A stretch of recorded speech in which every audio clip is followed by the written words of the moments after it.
Breaking news.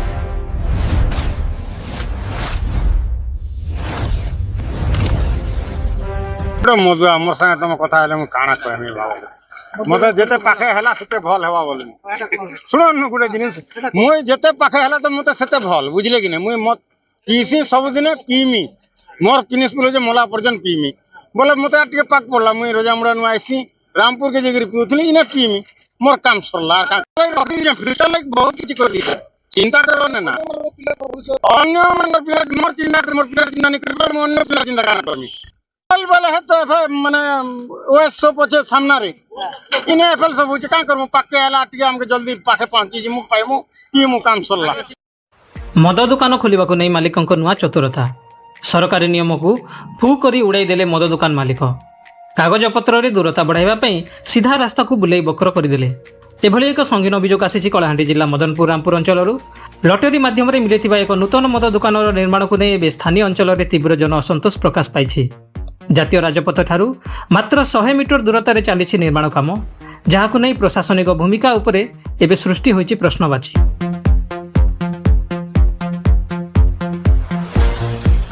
सरकारी नियम अनुसार 20,000 रु कम जनसंख्या विशिष्ट अंचल में जातीय राजपथ बा एनएच ठारू मद दुकान दूरता अति कम 220 मीटर हेबा आवश्यक किंतु मदनपुर रामपुर ठारे एई गाइडलाइन को खोलाखोली उल्लंघन करा जाउछि। धार्मिक स्थान शिक्षानुष्ठान और जनबसति निकट में मद दुकान स्थापन उपर कड़ा कटकणा थिबा सत्वे मात्र 100 मीटर दूरतार निर्माण कार्य जोरसोर चली राजपथ कड़े मद दुकान हेले सड़क दुर्घटना बढ़िबा सह छात्र छात्री पाठपढ़ा एवं सामाजिक परिवेश उपर यार गुरुतर कुप्रभाव पड़िबो बोली आशंका करिसेंति स्थानीय बासिंदा। तेबे गणमाध्यम यही खबर प्रसार हेबा परे आईनगत कार्यानुष्ठान भय मद दुकान मालिक एवं अजब चतुरता आपणाई दुकानर प्रकृत दूरता को मापचुक बेले 220 मीटर देखाइबा मुख्य रास्ता को सीधा नक चतुरातर सह बुलाई बक्र भाव निर्माण करिसेंति जहां नहीं स्थानीय अंचल में चर्चा जोर धरी। एनएच रु मात्र 100 मीटर दूरतार होइथिबा एही निर्माण को कलाहांडी अबकारी विभाग और स्थानीय राजस्व निरीक्षक आरआई किभली अनुमोदन कले एहाकु नै एबे बुद्धिजीवी महल में प्रश्न उठुछि। खोलाखोली भाव नियम को अवमानना करिथिबा एही मद दुकान मालिकंक विरोध में अबकारी विभाग और जिला प्रशासन आगक किभली पदक्षेप ग्रहण करुछि ताहा उपरे एबे समस्तंकर नजर रहिछि। कलाहांडी मदनपुर रामपुर रोहित कुमार नियालंक रिपोर्ट केडब्ल्यूएमए न्यूज। देखो आम सरकार नियम के सम्मान दौचु किंतु तार माने नहीं से जैसे आईन विरोधी ही करी आमर जेन गाइडलाइन के उल्लंघन करी आज जेन नूतन भावे जेन मद दुकान टा खुला होचे एक ने मद दुकान नहीं खुलबार कथा आमर जेन गाइडलाइन अच्छे 220 मीटर किंतु सेटा 220 मीटर नाही आरआई राति अध्या भावे तरबर भावे कहार चापने पड़ी गसे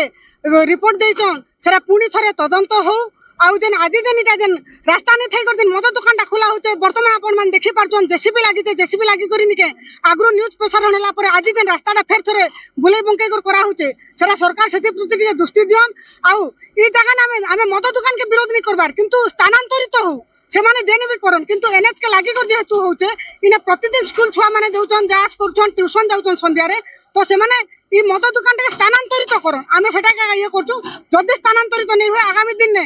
आमे जनसाधारण संगे मिसी करी विक्षोभ प्रदर्शन करमु मद दुकान सामने रे बसमु धारणा देम बोल करिछु ये निष्पत्ति नैछु जे अंचल रे मद दुकान ही नहीं रहबार कथा कारण आमर ये मदनपुर रामपुर अंचल हूँ गोटे आदिवासी अध्युषित अंचल जेने कि